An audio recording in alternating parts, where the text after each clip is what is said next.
Welcome to the Capitol Report on NTD Television. I'm Iris Tao. Co-defendants have started to surrender to the jail in the Georgia indictment. NTD's Melina Weisskopf is tracking updates for us at the jail.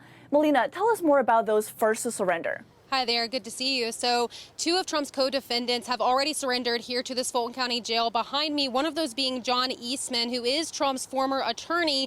Eastman is the one who pushed that legal theory that Vice President Mike Pence had authority to reject slates of electors on January 6th. After Eastman was bailed out on $100,000, he came to speak to reporters saying that he has not spoken with former President Trump after the indictment. He also said that he does not regret challenging the election results here in Georgia. Here's what Eastman told us, along with my question to their defense attorney about what their legal strategy is moving forward.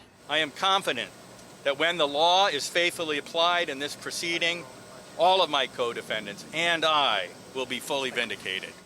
Sir, which of the charges do you think will be the most difficult to challenge, and can you share with us any plans of your defense? If you read our lawsuit, that was the predicate for what was going on in Georgia.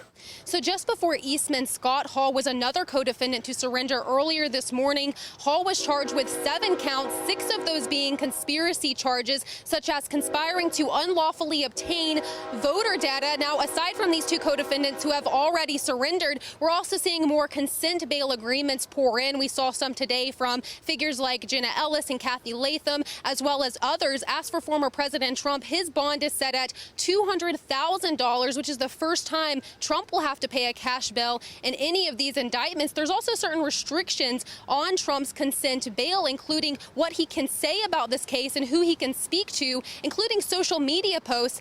The district attorney says that this is meant to prevent witness intimidation. And how is the process playing out once they go to the jail? How long do they have to stay, and what happens when they're there?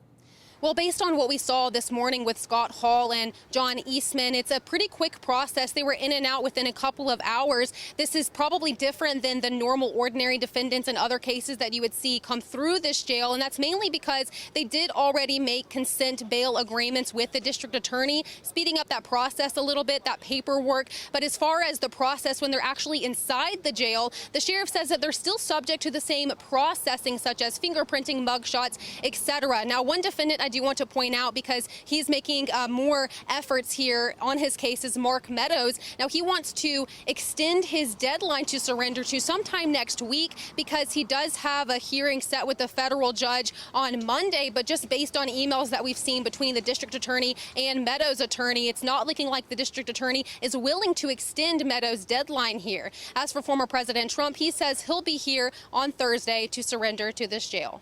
Back to you.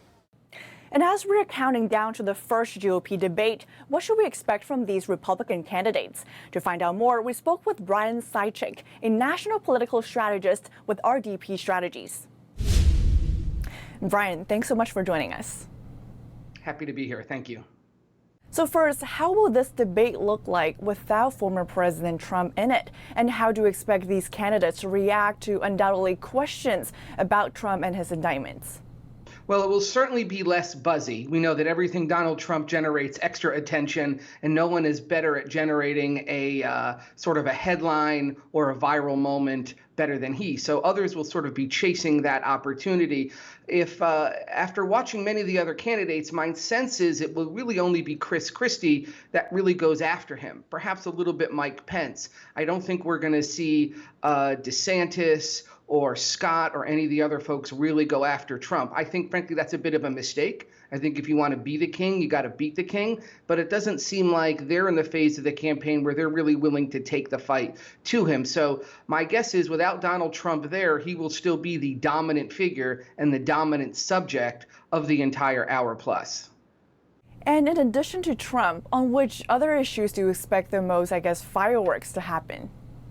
I mean, I think we're certainly going to see a lot about the Trump indictments, which I know we're going to see a lot of that. I think I would like to hear a lot about the economy and a lot about people's prescription for the country. I suspect we're going to hear a lot about wokeism. Governor DeSantis is certainly basing a lot of his campaign on his standing up to wokeness in this country. I don't think we're going to hear a lot of plans to solving the country's problems, which I think would be nice and a bit refreshing. I think we're going to be talking about a lot of nonsense and not a lot of issues. So today, the Republican National Committee released the final lineup of the debate with Ron DeSantis and Vivek Ramaswamy placed at the center of the stage, of course, due to their higher polling. Do you expect there to be any dark horse tomorrow night? And which candidate do you think might gain the most from this debate? Well, to do that, the only way to really gain any traction is to decide to take the fight to Trump. We really don't know who else is going to do that outside of Christie. So perhaps Governor Burgum, he has a lot to say. He has sort of a common sense approach, but I'm not sure that's going to play real well on television. At the end of the day, the winner of the debate, I think, the one that gets sort of the viral moment, the one that is played most in cable news and written about, is going to be the one that goes after Trump, different than Christie. So I think that's going to be who has the best shot, sort of a breakout moment, but not sure who that's going to be. Again, we haven't seen a lot of that on the stump thus far. And lastly, before I let you go here, how do you think this debate could impact the current polling, especially when it comes to independent voters? I don't think it's going to have much of a positive impact with independent voters. The target is still winning a Republican primary. Nobody's really in general election mode. And I'm not quite sure, frankly, that independents are even going to be paying attention to this Republican debate. So I don't think that's really going to be on the minds of the participants. The goal is still who can cobble together a plurality of voters in Iowa and New Hampshire. And my sense is that will be the focus tomorrow night. Brian, thanks so much for joining us. Happy to be here. Thank you. Another blow for Bud Light. The once best-selling beer in America is now officially dethroned by its longtime rival, Modelo. The Mexican beer has been at the top of the chart for 3 months straight this summer. This scores a significant win for the company since it's their first time to ever beat Bud Light on a year-to-date basis. Back in April, Bud Light set off a firestorm of controversy after a transgender influencer featured the beer in social media promotion. Many called for a boycott of the company, which led to a massive decline in sales. But even before the boycott, the beer giant had been dealing with sales slumps for several years. Modelo, on the other hand, has been seeing a consistent growth this whole time. As the Republican primary season gains momentum, a contentious issue is taking the spotlight: transgender policies and parental rights. While legal fights on the controversy intensify across the country, I spoke with John Schreppe, the Director of Policy for American Principles Project. John, thanks so much for joining us. Hey, thanks so much for having me. So a federal judge on Sunday temporarily blocked a part of a new Georgia law that bans most transgender surgeries. And the ACLU touts the decision as a victory. What's your take on it? Well, we knew when we passed these laws banning sex changes for kids that the left was going to pull out all the stops to try to prevent them from becoming law. Obviously, they have their legal strategy to try to get liberal judges to hold these up in court, and they've been successful to a degree. Ultimately, this is going to have to go to the Supreme Court. The Supreme Court is going to have to decide if states have a right to ban sex changes for kids. I think we're going to win that case, but ultimately it is going to go there. But in the meantime, it's really important for states to continue to look to limit these sex changes as much as they possibly can.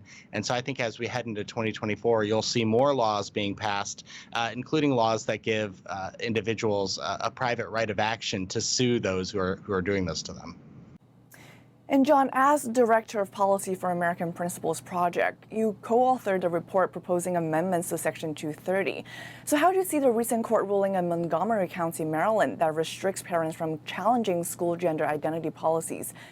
Yeah, I think it's egregious, frankly. Parental rights are essential. It's something, the idea that our founders would have thought that there was no such thing as a parental right is ridiculous. You know, when you actually look at the writings about putting the Bill of Rights into place. Initially, they were worried that if they did a Bill of Rights and didn't include one right, that the government would try to take it away later, and that's kind of what we're seeing here.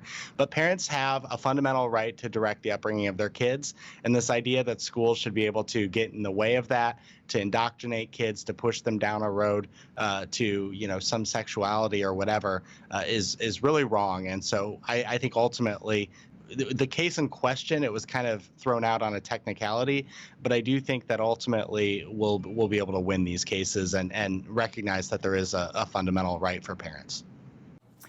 And switching topic here, remember that schools in Fairfax County, Virginia have also rejected guidance on transgender student policies set by Governor Youngkin. So how do you envision state and federal policy lawmakers addressing conflicts between school districts and parental concerns over transgender policies in schools? Well, first and foremost, it seems like the Fairfax County School District is violating the law, right? This is coming directly from the governor of Virginia.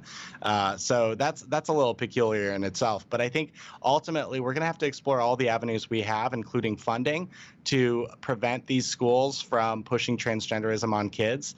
And so that's, I think, the next step here is you have to be willing to say, okay, well, if you're not going to, if you're going to put men in girls sports, if you're going to put men in girls locker rooms and private spaces, then we're going to take your funding away because that's not what we're doing here in the state of Virginia. So it'll be interesting to watch this case and to see what Youngkin's administration does, to deal with this school district that's defying them. And before I let you go here, the Republican primary is certainly coming up, and so is the debate. So how do you expect the topic of transgender policies and parental rights to play out?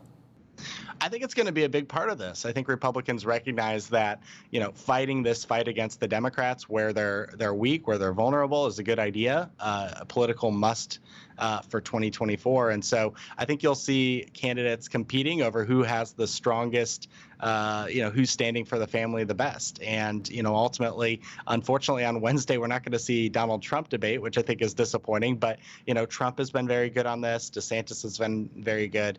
And so I think you'll see a lot of, juggling to try to show themselves to be the best they can possibly be.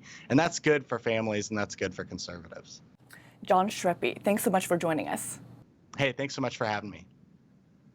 Thank you for watching the Capitol Report. If you want to see our full broadcast, check us out at epochtv.com.